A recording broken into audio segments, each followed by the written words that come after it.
Welcome, everybody, to the NARPM Radio podcast. I'm your host, Pete Neubig, the voice of NARPM. Today, we have Patrick Osman, CEO and co-founder of Utility Valet, which is a national resident services company transforming how property managers deliver internet, utilities, and essential services at scale. I've known Pat for a few years now, and here's something I did not know. So Patrick is a serial entrepreneur, launched several startups across multiple industries, and has led business ventures internationally. I did know that, Pat. However, he also is the author of 2 books on entrepreneurship and personal growth, where he shares lessons on risk, resilience, and building long-term wealth. So you learn something new every day, even about your buddies that you hang out, have cigars with, travel with. I learned something new. Pat, welcome in, buddy. Bro, thank you so much, man. I really appreciate that. Obviously, we've got our own podcast between two hats. I'm not wearing my cowboy hat today, but you just kill it with the intros, bro. Just straight Pete Neubig, facts, dropping bombs. I appreciate that, brother. Thank you so much. All right. So before we get into the heavy hitting stuff, that I have some questions for you about you being an author and your books. Let's talk a little bit about Utility Valet. So for somebody who's listening, how does Utility Valet help property managers, and like kind of talk a little bit about like how it benefits property managers, basically. Utility Valet benefits property managers by providing assistance to their residents when it comes to their residents moving into a property. Right? So what does that do? That allows the residents to stop communicating with their team, right? And allows them to communicate with us. So we take pressure off the move-in process, number one. Number two, they make revenue from the ability to move in with us. And number three, data collection. We collect and verify the residents' data, which means their electricity account numbers, their water account numbers, their gas account numbers. We get that information from the resident, or if we connect it ourselves, we get it ourselves, and we share that data in real time with the management company.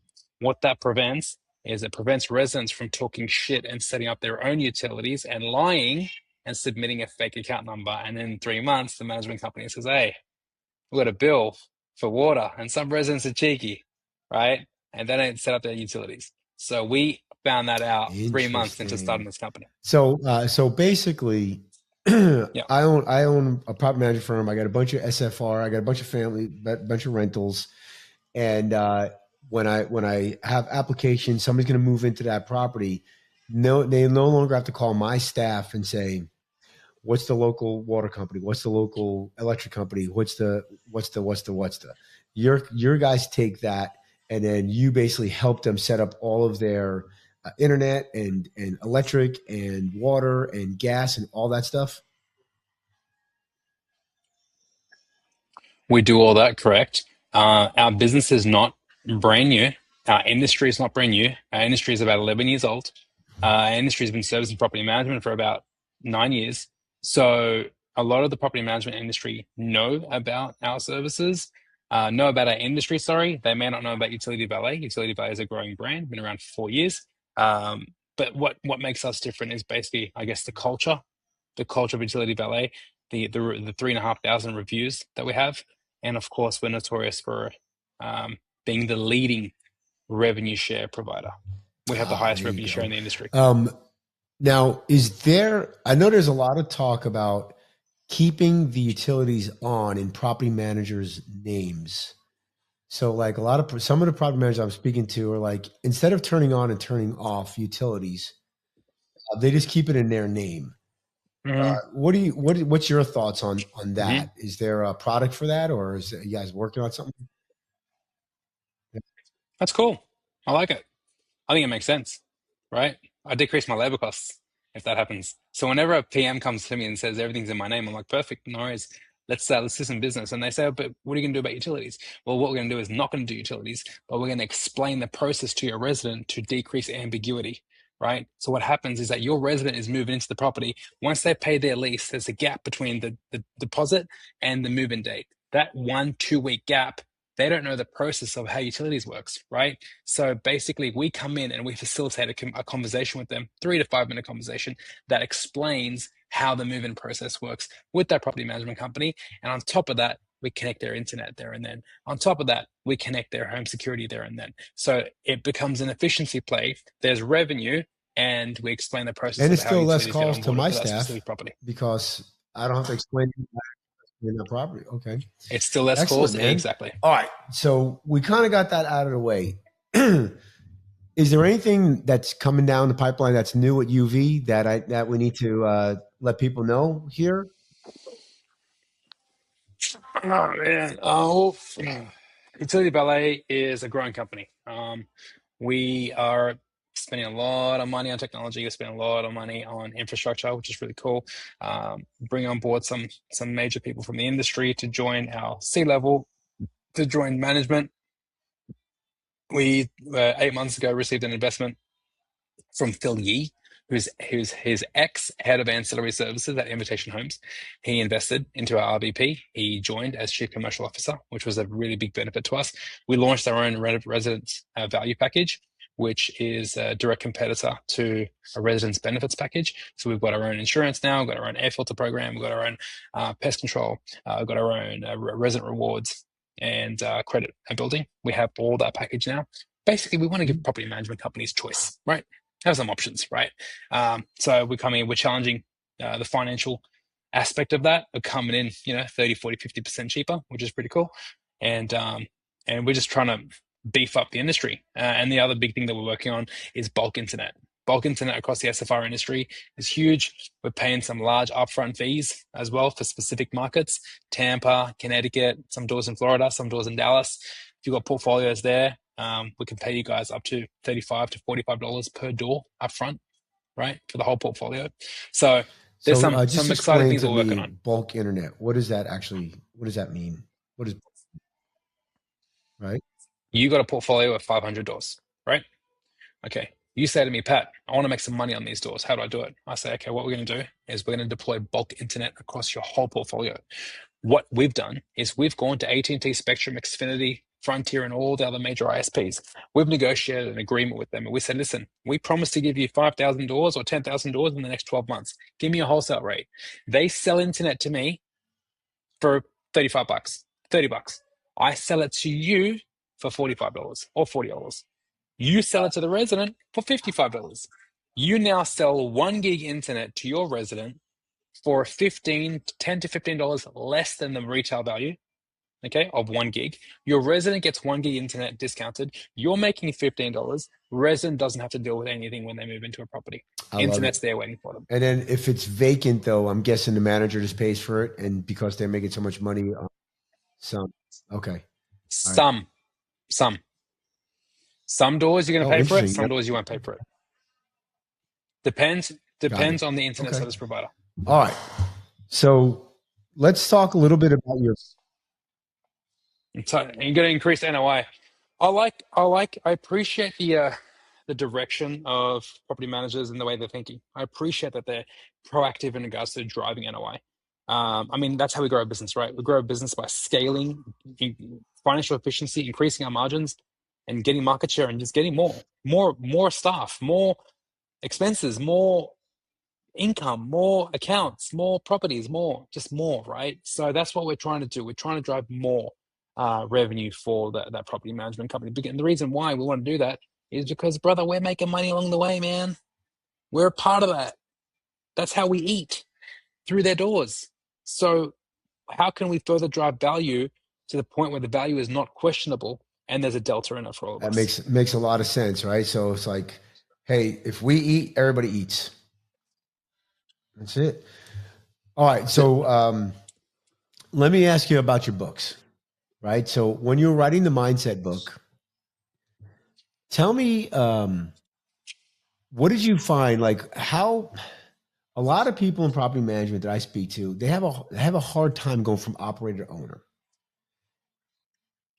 Right. So they roll their sleeves up, they're operators, they grow their business, but they have a hard time elevating and becoming that mindset of owner.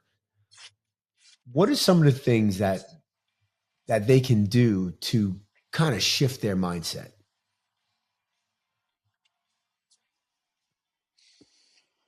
All right. So from operator to owner is an interesting conversation. Okay. Because when you go from operator to owner, as an operator, infrastructure is built. You come in and you run the existing, right? As an owner, you build the infrastructure. And as an operator, you don't have the experience of what the owner does. So there's a few things that you need to remember um, that's going to keep your business afloat. Number one, initiative. If you don't drive it, no one will. So if you don't say get up and find your job every day is to actively find problems. Actively. So you got to actively find gaps in your process, actively find gaps in your business, in your product, in your stuff. If you don't actively find those gaps, that's the best way to do it. Because if you don't actively find those gaps, it's going to come one day where there's just going to be a kerfuffle of problems and you're going to say, shit, man, how do I deal with this? Right? So as an owner, there's a lot of surprises that come our way. And we need to make sure that we're proactive and driving initiative to make sure that we eliminate whatever problems can come our way, number one. Number two, just driving that initiative to further grow the business because the growth of the company is governed by the founder's energy and the founder's motives. And if the founder's motives and the founder's energy are not gung-ho, how are the rest of the staff going to behave? The rest of the staff will directly replicate So what the kind founder of a does. couple of things. One is don't stick your head in the sand when there's a problem, right? Be thankful for that problem. And two, if there is no problems hitting you in the face, go find them, right? There's problems. There's problems in your business. Go Go find them. find them. And then number two is Find them. the what is it? The snake dies from the head down. What's the old saying? Like you got to, but basically you're the head of the snake, and Okay. the body's following you, or you're kind of Yeah. the leader there, and you have to be a leader. Now, what if you just don't have a lot of energy? You're not a high I in the disc profile. You're not super outgoing, and you're more of that that integrator type deal. Can you still be a good leader, in your opinion?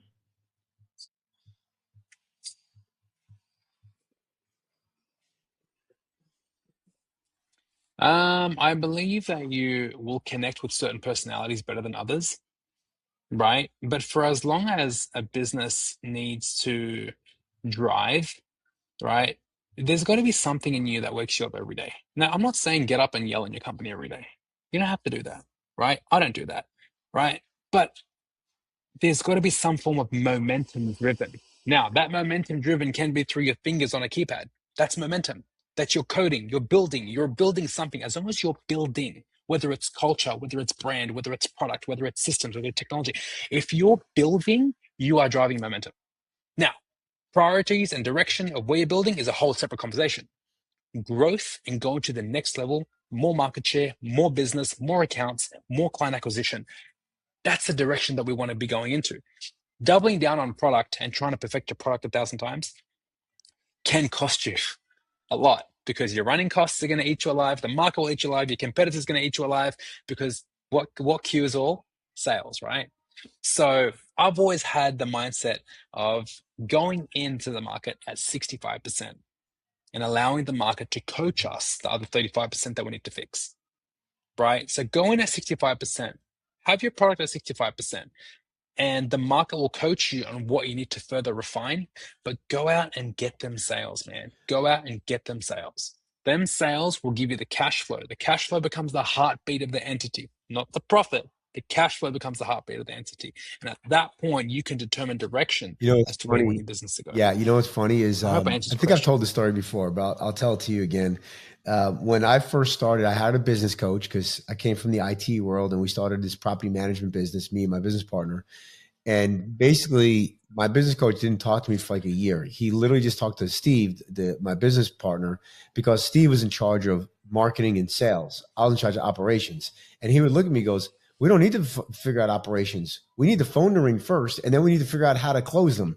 So you need marketing first, right? You need marketing first, get Typical the sales phone to guy. ring, right? So, and then you need somebody to close it. And then when you have business, then you need to figure out your operations. But See, I'm in between. See, I used to be like Steve. I used to be exactly like that. I was very gunslinger, right? I'm an ex-stockbroker, so I get that. But now, as a business owner, I don't think like that anymore. I'm in the middle of year two. I'm directly in the middle of year two, where I want a bit of Pete. I want something that's 60%, 70% objection proof, right? It's so good. Right. It's not perfect. I don't want perfect, but I like the tenacity of Steve as well. I want to hit them phones. I want to get the accounts, and then we're going to officially do what? Yep. Grow a business. Yeah. If you're listening to your property management company, and you're waiting to you're waiting to have all of your systems in place and your Apply or your Lead Simple in place, and you have like 10 doors. Like, welcome to my club. I love you, and I think that's great. But however, you will not be in business very long. You need to grow the business first, and then as you grow the business, you start building automation or you hire remote team members. Bro, you don't even have money for Apply and Lead Simple, Right? man. Bro, but no, that It's a nice to have. That's is right. a nice to have. Okay. It's a nice to have, right? Those automations they're investments that you're making in your business to drive further efficiency, right? You need doors. You need to go and sell the absolute dream to every owner possible as to how your property management company is going to be different and committed to that specific owner and making their portfolio full at any given time. No vacancies. That's the goal, right? Now, talking about systems and integrations and making the operation making the operation better. It's a whole separate conversation that comes once you've All got right. Well, you cash said a flow couple to of things invest there, back in the Pat. business, First, you right? said how you're different, not better. I love that. Right. As a property manager company, you never want to say you're better than another property manager firm. You want to say you're different. And then two, I love the fact, we said sales solves all problems. We got to get the sales in first, and then you can worry about making the operations more efficient, right? Like, the operation is going to be kind of inefficient for a little while as you're growing the business. And then as you hit a specific number of doors or some growth, then you can come back around, fix the operations, reduce the churn, and then you can find, because once you have enough business, Pat, right? Like, then you can squeeze out and you can find other things like Utility Valet. You can implement Utility Valet RBP. If you have 5-10 doors, you really can't do stuff like that, right? I mean, you can, right? But it shouldn't be a focus. It shouldn't be a focus. You want to build the foundation of your company. I think a good number of solid foundation for a Okay. PM, I think it's 100 doors. Like, when you get to 100 doors, I think you've got yourself, you've clearly got sustainable systems. You've clearly got sustainable CRM. You've clearly got sustainable people. You've clearly got a sustainable culture to get to that point, right? At that point, it's all about now further reinvesting in how to amplify, scale, and grow. Now, I'm not a property management company. I'm not. I've got 3 doors of my own. I literally got 3. I'm building some multifamily right now. I'm increasing my personal real estate portfolio. But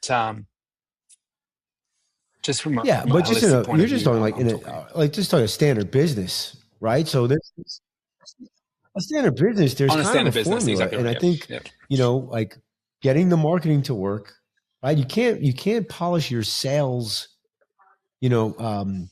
scripts when the phone's not ringing. So, like, if you had to look at step one, you gotta think on marketing. Now, I know you are the sales guy, so you might say, Pete, I think sales is first, because you have to go out and beat the doors, and you can do cold calls and stuff like that. And that's debatable. Like, what do you think? Do you think if I own a business, should I focus on marketing first or sales first?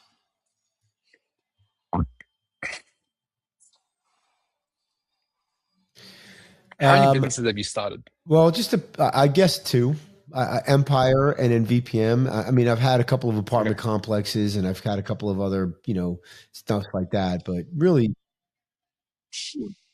But they were more investments, True. right? They weren't businesses. They were investments, right? Real estate investments. Let's talk Empire. Walk us through, okay, your first client. How did you get your first client? My first client at Empire. He was in a Lifestyles Unlimited, which is a investment club with us. Found out that we're fixing our problems through this property management. And he's like, "Can you do that for me?" And that's how we got our first client. My first client was actually me, right? It was all our properties. Okay, cool. Okay, so you put your own skin in the game, and then we became the test bed, right? So we tested all the stuff on our properties, and then yeah. Yeah. Okay. So to answer your question, I believe Okay. sales comes first before marketing. Okay. Um, and what did you do to get your first client? Did you advertise to him? Or did you indirectly pitch him what good you're doing for your own portfolio to the Indirectly point where pitched to you made him. him feel that he wants it? However, comma, I'll say once we created marketing, once we created a marketing plan and put marketing together, we did get more people like to reach out to us. Yeah, but bro, as a startup, you don't have budget. You need sales first to get budget. You then Okay. reinvest into marketing to then scale the company, right? But like you got it, bro. I remember I've had 11 startups. I've had 13 startups, 11 failed, right? And I'll tell you right now, every startup that I had, budget was tight, and marketing dollars is the biggest slippery dip. Because brother, if that goes down south, it Yeah. can eat up your whole bank account. So as a startup, you grind it out from the garage, just like all the major companies, Disney, Amazon, and all the big boys, right? Apple and Microsoft all started from the garage, right? And it was all building product and then going out and somehow getting sales through word of mouth and building that. Your cost per lead is like $0. It's your time. Whatever value Yep. that is at the time is your burn rate. So investing into marketing, I'm personally extensively against investing into marketing. If it's a small round that you've raised, or if it's a bootstrap company, I would prefer to go and go boots on the ground and get 2, 3, 4 sales to get some cash flow. And at that point, you're going to invest into the marketing machine to Right then absolutely grow now, your business. okay. So That's me. for now, you're a good salesperson and you have that dynamic personality. Now, for that personality type, I tend to agree with you, right? Like, hey, just go out and pound pavement, right? Go talk to the realtors. If you're starting a property management firm, go to BNI, go to investment clubs, all that good stuff. Now, if you don't like being in front of people and you're kind of more of an introvert, whatever, hiring that salesperson could be just as expensive as investing in a marketing machine. Yeah.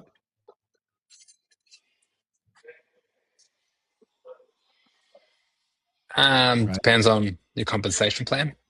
Depends on how much of a closer you are. You don't have to be a loud person to be a great closer. Steve Right. Jobs wasn't a loud person; he was a great closer, right? So um, it depends on compensation, bro. What about if you go and negotiate with? As a matter of fact, if you're an introvert, you need an extrovert somewhere in your business, right? So if you're an introvert and you're got a startup, and you find an extrovert who can help you grow and scale, perhaps there's a negotiation that can take place there, right? Perhaps there's a get me one, two, three, and you get X percent of equity. Get me, you know what I mean? There's a negotiation for everything, Pete. Um, that introvert is clearly a builder, right? Um, but okay, I'm more of a builder with people than I am with product. However, I built our CRM. I built our Right. product. I negotiated our contracts. I did all that. My C in my personality is low, but there's enough in there in the tank to get me up to par. There's enough in there. Now, once I had sales and money, I invested into the right stuff to amplify what I built. So I suggest the opposite of that Love for it. introverts. All right, I'm gonna pivot the conversation because AI is kind of a on everybody's mind these days. So I'm gonna start asking all my clients, like all my sorry, not clients, all of my you are my client and my I am your buddy, client. and you're also my guest. So all my guests about AI. Where do you see AI? I mean, it's amazing what's going on. Where do you see it in like 6 months, a year, and how's it going to affect? How do you see it affecting the world, property management in general, but just the world, man? I mean, it is fascinating what's going on out here. It's crazy. Um, if you've got minimal skill, your job's been taken out. So be prepared because machine learning is coming for you. You need to upskill yourself effective immediately. If you're in admin or if you're in order processing or something like that, it's time for you to start investing into more, something else. Okay, we need you to start getting into people management, strategy, product development, things that AI won't be as good at, right? Now, I personally am a really big fan of AI. I freaking love it. It's catapulting growth.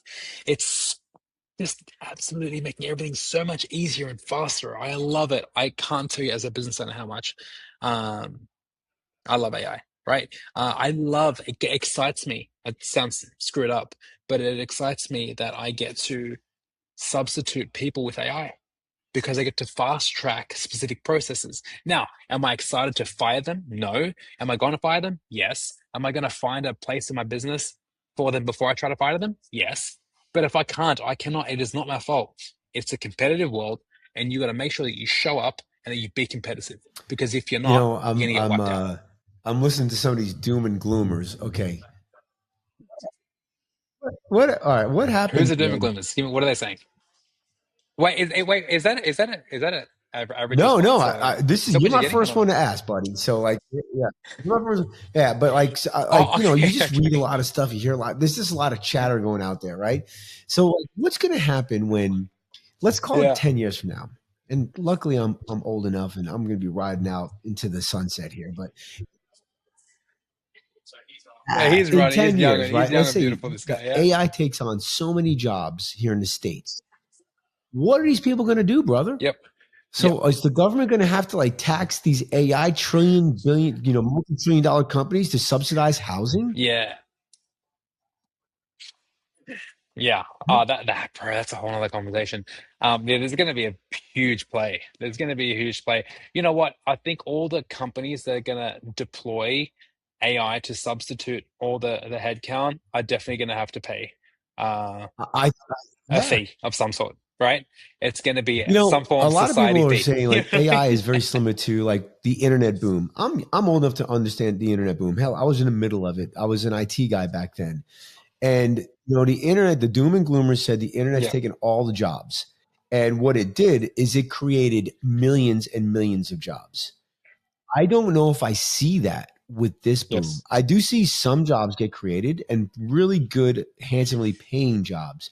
I don't see millions of jobs getting created. I see millions of jobs Hmm. getting replaced with machines. And I'll even go even further. You know, at some point, everybody's gonna have a little robot in their house, and they're not gonna need the maintenance guy to come over to do the AC because they'll just tell the robot fix the AC, tell the robot cut the grass, tell the robot, oh, hey, there's a light bulb that's out. The robot just gets a sensor, goes in, and just does the light bulb. Like what the heck, like so like I'm just seeing this Hmm. futuristic world that I'm like, man, now I know what my 80-year-old mom feels like when she has to do a DocuSign. I get it. I'm excited for it, Pete, bro. And you know what, man? I think we're going to enter into the world. The market will force the world to become more intelligent. It will put you in. It will basically give you an ultimatum: join the party or don't. Because back in the days, in the 80s and the 90s, when we would graduate from school and um, we would choose, oh, I want to be an accountant, or I want to be a pilot, or I want to be whatever it is, a fireman, whatever it is. Um, the options are not going to be the same. They're just not. You got to face reality. There's always going to have to be man to manage, but brother, we need some skill, some serious skill to make sure that we manage and Yeah, leverage accordingly. it's gonna be really interesting. I'm trying to think how AI really is property management. Is there an instance that happens where all of a sudden people don't need property managers anymore? I personally, I personally don't see it in the next few years, I but think I so. think over time, um, like if these softwares get better and somebody says I don't need a property manager, I'll just manage it myself, and I can go find X, Y, and Z, and I want to do it myself. I just don't know. I mean, you, th- Yeah. You I used to be a property manager, I right? used to be a property manager. Yeah. You used to be one. Empire. Yeah. So your perspective here right now in this conversation is extensively valid. right? So what does a property management company, how do they affiliate themselves with a property? Let's just go through the journey, right? Throughout move-in, there's a lot of communication with the resident. Yep. Throughout move-out, there's communication with the resident. Maintenance Whenever there's a problem, there's or communication not with the resident. or eviction. Yep.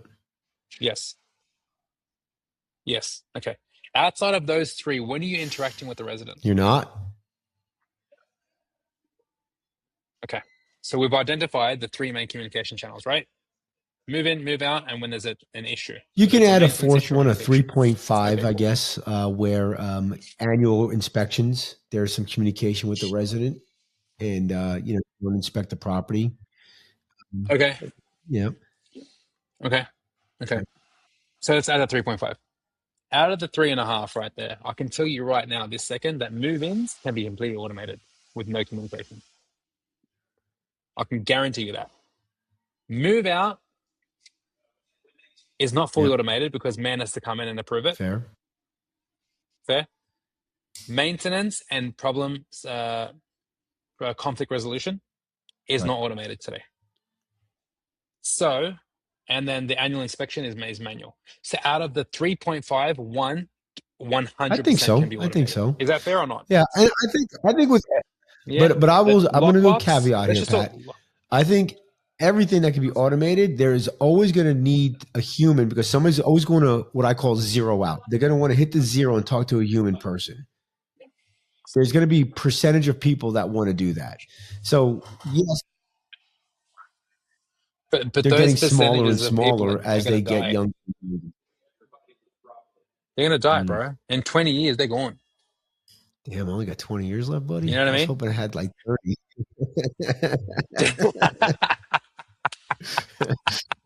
I was shooting for 30. I do smoke a lot of cigars. I had a client.